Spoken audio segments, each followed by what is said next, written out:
Hello students, how are you. ये है कक्षा 8 संस्कृत व्याकरण वैभवम। बच्चों, संस्कृत व्याकरण को सीखने में बच्चों को अक्सर मुश्किल आती है, तो चलिए यहाँ हम सीखते हैं संस्कृत व्याकरण को बहुत ही आसान तरीके से। ये है पाठ 8 उपसर्गः। उपसर्ग किसे कहते हैं? शब्द अथवा क्रिया से पहले जुड़कर उनके अर्थ का परिवर्तन करने वाले शब्दांश उपसर्ग कहलाते हैं। वो शब्दांश जब किसी शब्द और क्रिया से पहले जुड़े और उसका अर्थ परिवर्तित कर दें, उनको उपसर्ग कहते हैं। फॉर एग्जाम्पल, उपदेशः, देशः में उप ऐड किया तो इसका अर्थ देखिए चेंज हो गया, देश का उपदेश हो गया, मीनिंग चेंज हो गया, तो ये क्या हुआ? उपसर्ग। आहारः, हार के साथ आ ऐड हुआ तो ये बन जाएगा आहारः, तो मीनिंग चेंज हो गया, तो इसलिए ये उपसर्ग है। विदेशः, देश में वी ऐड हो गया तो चेंज हो गया मीनिंग, विदेशः, तो ये देखिए ये उपसर्ग बन गया है। अब हम उपसर्ग से रिलेटेड कुछ इंपॉर्टेंट बातें पढ़ेंगे जो आपको एक्सरसाइज के क्वेश्चन करते वक्त काम आएंगी। उपसर्ग मूलतः अव्यय के ही भेद हैं, तो यहाँ ये ध्यान रखना है कि उपसर्ग किसके भेद होते हैं? अव्यय के ही, जिनके से कोई परिवर्तन नहीं होता। नेक्स्ट है यहाँ पर उपसर्ग से धातु अथवा शब्द का अर्थ बलपूर्वक परिवर्तित हो जाता है। ये बहुत ध्यान देने वाली बात है कि उपसर्ग से धातु अथवा शब्द का अर्थ बलपूर्वक, किसी भी बलपूर्वक परिवर्तित हो जाता है। एग्जाम्पल लेंगे, जैसे हार से ही प्रहार, अब हार में प्र ऐड कर दिया, प्रहार यानी हमला करना हो गया। अब देखिए मीनिंग बलपूर्वक चेंज हो गया, तो इसलिए ये चीज बहुत ध्यान रखनी है। ये एक्सरसाइज में क्वेश्चन पूछा जाएगा। उपसर्गों की संख्या 22 है। कितनी संख्या है उपसर्गों की? 22, 22। ध्यान रखना है उपसर्ग। अब ये उपसर्ग, ये 22 उपसर्ग कौन से हैं? प्र, सम, निस, दूर, नि, अति, अभि, उप, परा, अनु, निर, वि, अधि, सु, प्रति, अप, अव, दुस, आ, अपि, उत, परि। ये 22 उपसर्ग है। अब यहाँ नीचे देखिए, इन 22 उपसर्गों से पद और क्रियापद और उनका वाक्य में प्रयोग दिया गया है। तो बच्चों आप इनको सभी को पढ़ें। अगर इन पदों, जैसे प्र उपसर्ग से ये पद बन रहे हैं जो प्रदेशः, प्रबलः, ऐसे प्रकाशः, और क्रियापद प्रसरति, प्रददाति, प्रयच्छति, प्रचरति, और इनके ये वाक्य प्रयोग हैं। तो अगर आप इन सभी उपसर्गों से ये पद, क्रियापद और वाक्य प्रयोग पढ़ेंगे, लर्न करेंगे, तो आपको एक्सरसाइज के क्वेश्चंस बहुत इजी लगेंगे। I hope it is clear बच्चों, एक्सरसाइज के क्वेश्चंस करने से पहले हम एक छोटा सा ये रिवीजन लेंगे। यहाँ पर देखिए, ये है फर्स्ट, शब्द अथवा क्रिया से पहले जुड़ने वाले शब्दांश उपसर्ग कहलाते हैं। ये आपको पहले अभी क्लियर किया है। उपसर्गों शब्दों और क्रियाओं का अर्थ परिवर्तित कर देते हैं या संपुष्ट कर देते हैं, इससे अर्थ परिवर्तन हो जाता है उपसर्ग से। किसी शब्द अथवा क्रिया में एकाधिक उपसर्ग भी जोड़े जा सकते हैं, तो एक से अधिक उपसर्ग भी जोड़े जा सकते हैं, ये ध्यान रखना है। उपसर्ग अव्यय का ही एक भेद होता है, तो उपसर्ग किसका भेद है? अव्यय का। ये भी आपको अभी क्लियर किया है। अब यहाँ पर लेते हैं अभ्यास कार्य।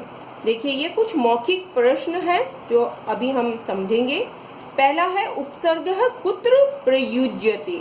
इसका मीनिंग है उपसर्ग का प्रयोग कहाँ किया जाता है? देखिए सभी बता सकते हैं, ये शब्द से पहले, शब्द से पहले। जैसे हार में उप ऐड किया तो पहले ऐड किया, उपहार हो गया, तो इस तरह उपसर्ग का प्रयोग शब्द से पहले होता है। उपसर्गः केषां भेदः। उपसर्ग किसका भेद है? अव्यय का। ये देखिए यहाँ पर अभी पढ़ा हमने, अव्यय का ही एक भेद होता है। नेक्स्ट थर्ड है, उपसर्गेण धात्वर्थः बलात् कुत्र नीयते। तो इसका मीनिंग है उपसर्ग संज्ञा के अर्थ को कहाँ बल देता है। तो ये हमने अभी पीछे इसमें लर्न किया था। देखिए, उपसर्ग से धातु अथवा शब्द का अर्थ बलपूर्वक परिवर्तित हो जाता है, जैसे हार से ही प्रहार। तो ये हम थर्ड इसको मार्क कर देते हैं। थर्ड क्वेश्चन का मौखिक का ये आंसर है। नेक्स्ट क्वेश्चन है फोर्थ, उपसर्गः कति सन्ति। उपसर्ग कितने होते हैं? आपको पता है ये कि ये 22 होते हैं, 22। अब है लेखनम। अब यहाँ पर रिटिन एक्सरसाइज है बच्चों। देखिए फर्स्ट क्वेश्चन है, आप ये सभी संस्कृत में भी और हिंदी में भी दोनों पढ़िए तो उससे आपको क्लियर हो जाएगा। अधोलिखितै उपसर्गैः उदाहरणानुसारं पद निर्माणं कृत्वा वाक्य प्रयोगम कुरुत। हिंदी में इसका मीनिंग है, उदाहरण के अनुसार निम्नलिखित उपसर्गों से पदों का निर्माण करके वाक्य प्रयोग कीजिए। यहाँ पर उपसर्ग दिया है, एक एग्जाम्पल है, और हमें उससे शब्द और ये क्रिया लिखकर उससे वाक्य प्रयोग करना है। देखिए उप से एक शब्द लिखा, पद लिखा, क्या है, उपहारः, और इसका वाक्य में प्रयोग किया। ऐसे ही उपकरोति एक क्रिया है, उप से उपसर्ग से क्रिया बनाई उपकरोति और इसका वाक्य में प्रयोग किया। उपहार का वाक्य प्रयोग है, तस्य उपहारः अमूल्यः, महापुरुषः सदैव उपकरोति, ये उपकरोति का हमारा वाक्य है। इसी तरह हमारे को आगे कुछ उपसर्ग दिए हैं और इनसे हमें पद और क्रियापद निर्माण करके और उनका वाक्य प्रयोग करना है। अब देखिए हम पहला लेंगे सम। यहाँ पर मैंने ये आपके लिए करके रखे हैं तो आप समझिए। पहला है सम। सम से हमने पद बनाया समदेशम, तो इसका वाक्य प्रयोग हम करेंगे, राष्ट्रपति ही संदेशम ददाति, राष्ट्रपति संदेश देते हैं। संस्करोति एक क्रियापद हम सम से बनाया, संस्करोति, तो अध्यापकः छात्रं संस्करोति, अध्यापक छात्र को संस्कारित करते हैं।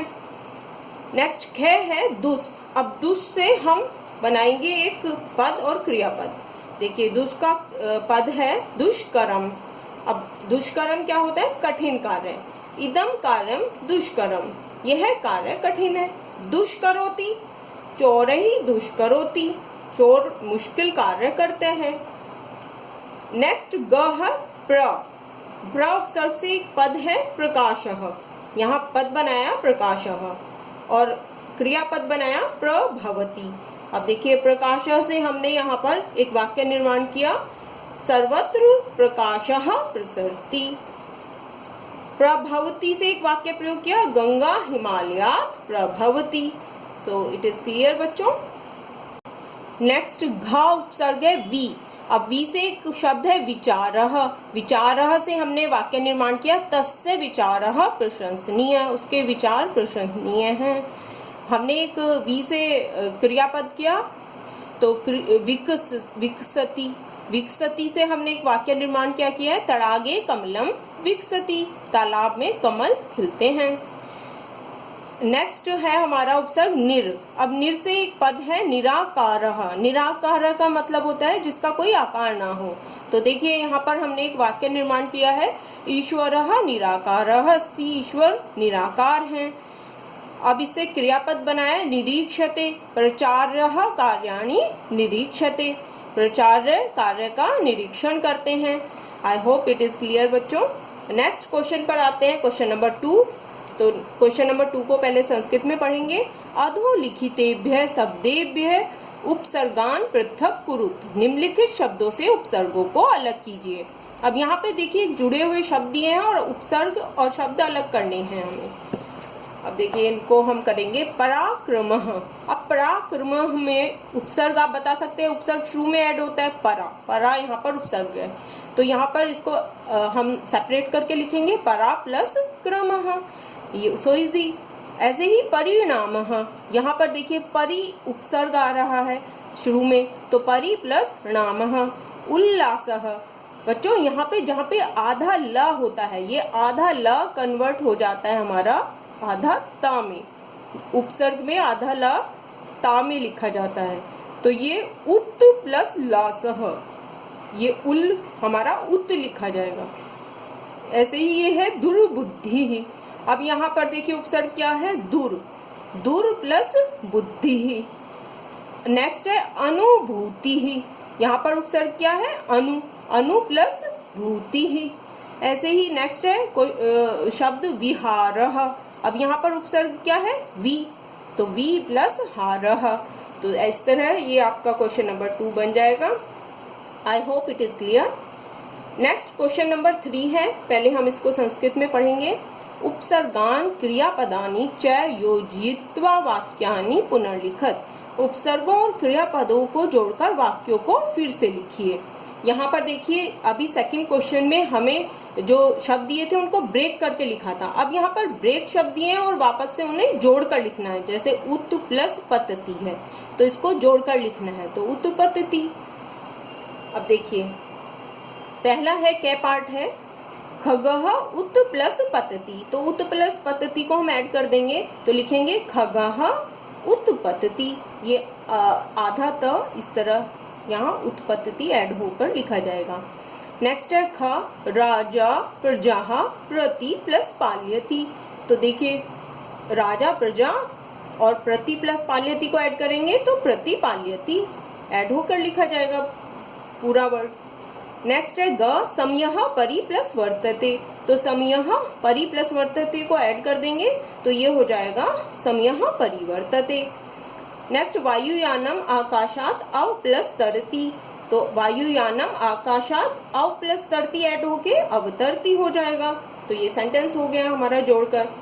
नेक्स्ट है लास्ट पार्ट, सह उद्याने वी प्लस हरति, तो हम सह उद्याने वी प्लस हरति को ऐड कर देंगे तो क्या आएगा विहरति, सह उद्याने विहरति। तो इस तरह ये क्वेश्चन 3 क्लियर है सभी को।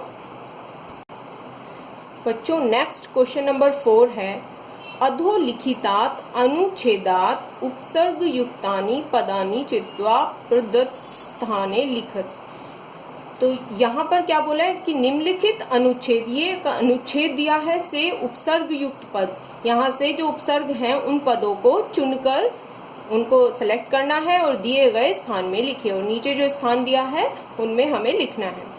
अब देखिए यहाँ से हम अंडरलाइन कर लेते हैं उन वर्ड्स को जो उपसर्ग हैं, फिर उनको नीचे लिख देंगे। अब देखिए प्रकाशः सर्वत्र प्रसरति, अब यहाँ पर देखिए प्र उपसर्ग है यहाँ पर, तो एक ये वाला शब्द हो गया प्रकाशः, प्रसरति तो ये भी उपसर्ग शब्द है।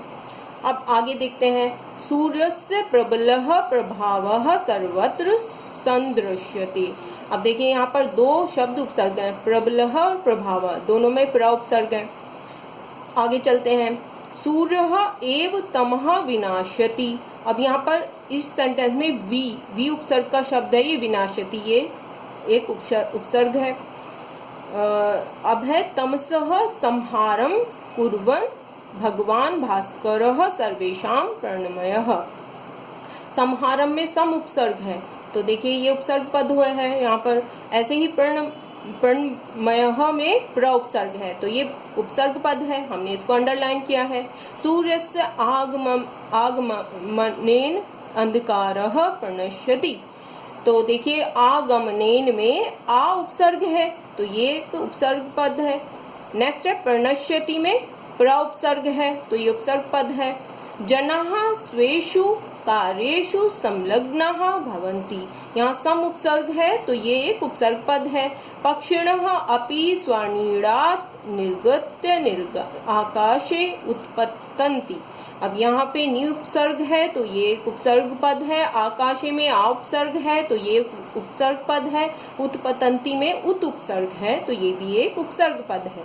पुष्पाणि विकसन्ति पशवः विहरन्ति, अब देखिए वी उपसर्ग है विकसन्ति में, तो ये उपसर्ग पद है। विहरन्ति में वी उपसर्ग है, इसको भी अंडरलाइन किया है। पादपाः वृक्षाः अपि